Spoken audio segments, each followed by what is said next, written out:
dorongan ini kemudian disambungkan kepada apa? Dorongan yang ada pada urat saraf itu, sehingga melakukan gerakan atau tindakan. Saya dipahami gitu. Nah itu benar. Demikian juga kalau seandainya manusia itu tidak dilengkapi dengan dorongan yang bernama hasrat atau dorongan yang bernama ghadabiyah, emotif, manusia tidak akan punya semangat untuk mempertahankan dirinya dari sesuatu yang membahayakannya. Manusia akan kecenderungannya pasif, kecenderungannya menyerah, kecenderungannya pesimis.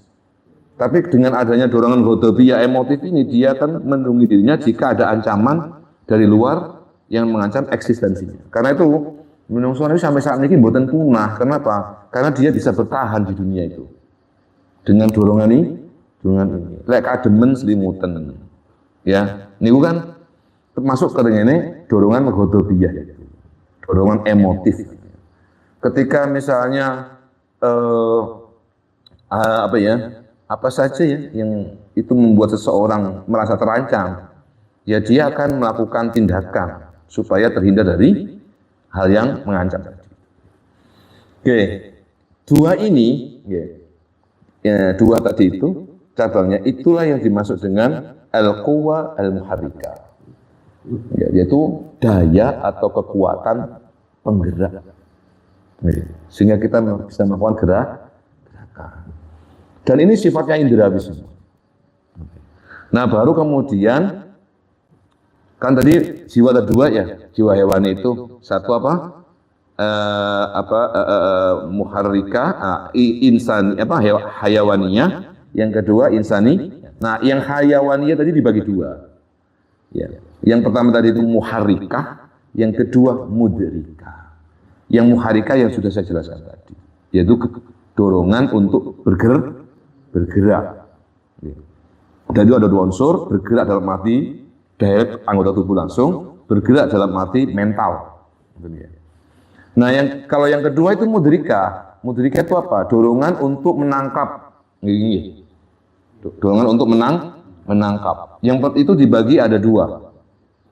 Menangkap itu ada dua. Satu, menangkap yang bersifat eksternal. Menangkap yang sifat dakhil, eksternal. Apa itu? Panca indera itu. Jadi panca indera kita itu bisa menangkap objek-objek yang di luar. Jadi, lek iki bergerak ya, maka roh iki asin, iki legi, iki sakit. Ya. Itu juga kekuatan. Gitu. Kemudian mata ketika bergerak juga bisa menangkap objek. Nah, menangkap itu namanya daya penangkapan. Itu manusia punya dilengkapi ini Gusti Allah. Ya, itu yang bagian eksternal, menyakup yang ada di luar, yang sifatnya indrawi, yang ada yang panca indera itu. Nah, kemudian ada yang internal, daya mudrika atau kekuatan yang bersifat menangkap, itu ada yang sifatnya internal. Nah, internal ini dibagi lima itu. Lima itu satu diantaranya adalah al-quwa al-khayaliyah, kekuatan imajinatif. Jadi ketika mata itu melihat sesuatu, maka langsung bisa dipotret sesuatu. Jegrek, ketika mata terpejam, maka itu seperti ada gambar di dalam imajinasi kita. Betul. Jadi makanya apa yang sudah kita potret di masa kecil kita sampai sekarang potretnya masih ada. Dari mana? Dari mata. Nah, memotret itu ada kalanya lewat audio, yaitu telinga. Itu namanya apa? Al-quwa al-khayaliyah, daya imajinasi. Nah, daya potret itu tadi kemudian disimpan.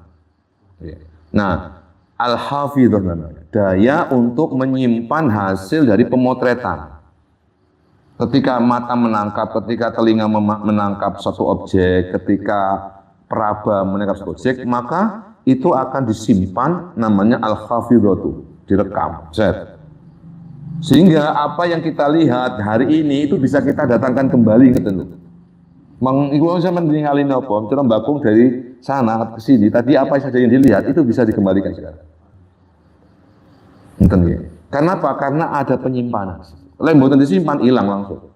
Habis melihat hilang. Niki manfaatnya gede. Karena apa? Nanti kalau dikaitkan dengan urusan taubat, kalau panjenengan nek taubat, itu nanti eling lho. Dosaku biyen motoku ngene, tanganku ngene, lambeku koyok ngene. Niku saged eling kabeh. Kenapa? Karena wis disimpen nang memori niku. Lek gak ono niku, gak ono istilah penyesalan, ngoten lho. Adanya penyesalan karena otak kita menggambarkan, mengimajinasikan sesuatu dan imajinasi niku ada masih sekarang. Sehingga muncullah kok lapo bina koyok ngono kelakuanku. Ya. Kenapa? Gambaran itu ada. Baik ini ya. Nah, oke. Dua. Yang ketiga adalah al-quwwah daya wahmiyah, daya waham. Yaitu satu kekuatan yang menangkap makna di balik satu gambaran fisik. Daya yang menangkap sesuatu yang berada di balik fisik. Itu namanya daya wahmiyah. Seperti ketika kita melihat harimau, maka seseorang akan lari. Kenapa? Berarti harimau tidak sekedar dilihat dari segi suatu hewannya, tetapi ancaman yang ditimbulkan oleh harimau. Itu namanya daya wahmiyah. Sehingga seseorang harus lari. Jadi memang yang ditangkap bukan fisiknya, tetapi simbol dari makna di balik fisik tadi itu. Nah itu sehingga manusia dalam hal ini bisa bertahan sampai sekarang. Sehingga misalnya kalau ban sampean itu bocor, ya berarti sampean itu melihat tidak sekedar melihat ban bocor atau ban kempes. Sebelum bocor kan kempes, ya. Makanya ada simbol apa? Kalau kita lakokno terus, nanti akan muncul apa?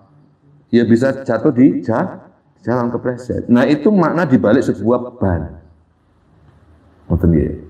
Nah, itu namanya daya wahmiyah. Nah daya wahmiyah kemudian setelah masuk ke dalam jiwa manusia baru disimpan namanya memori. Yang terakhir adalah daya mufakir, daya berpikir. Cuma daya berpikir ini masih bersifat klasifikatif, mengklasifikasi, menyusun, belum jangkep terus. Sekedar mengklasifikasikan objek-objek yang sifatnya itu parsial. Ya. Nah itu daya mufakir. Kemarin sudah dibahas semua itu, nanti bisa dicek kembali untuk mendalam. Nah, sekarang kita masuk ke sisi yang kedua dari kemanusiaan seorang manusia. Apa itu? An-nafas al-insaniyah. Nah di sini nanti manusia disebut manusia itu karena ada ini. Apa? Jiwa insani atau jiwa kemanusiaan. Baik, kita baca dulu. Wa amman nafsu al-insaniyatu min haitsu innaha insaniyatu. Adapun jiwa kemanusiaan min haitsu innaha insaniyatu. Dari sisi bahwa dia bisa disebut sebagai seorang manusia. Maka jiwa kemanusiaan itu tanqasimu quwwaha ila quwwatin alimatin wa ila quwwatin amilatin. Bahwa jiwa kemanusiaan itu memiliki dua kekuatan. An-nafas al-insaniyah memiliki dua kekuatan. Yang pertama dinamakan quwwatun alimatun. Yang kedua quwwatun amilatun. Alimah itu satu akar kata dengan ilmu nih. Amilah satu akar kata